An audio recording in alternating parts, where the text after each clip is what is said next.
तो आज मैं बात करने वाला भोजपुरी के rock star singer Ritesh Pandey के न्यू भोजपुरी में जिस मूवी का नाम है बबलू के बबली।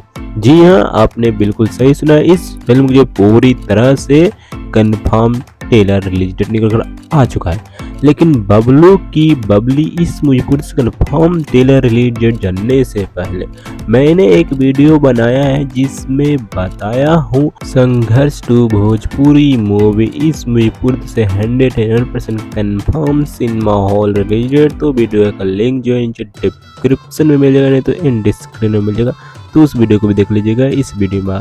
तो चलिए हम जानते भोजपुरी के rock star singer Ritesh Pandey के नई भोजपुरी में जिस मूवी का नाम है बबलू की बबली। इस फिल्म जो ट्रेलर जो है रिलीज किया जाएगा जैसी फिल्म्स के यूट्यूब चैनल पर सुबह को 6:15 पर 3 अगस्त को।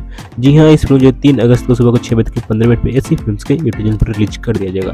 तो वीडियो चलो तो वीडियो को जरूर से लाइक कर दीजिएगा और चैनल पर नए तो चैनल सब्सक्राइब करना और प्रेस कर लीजिएगा ऐसे मूवी अपडेट्स के लिए। फिर मिलते हैं किसी नए वीडियो में, तब तक के लिए बाय बाय।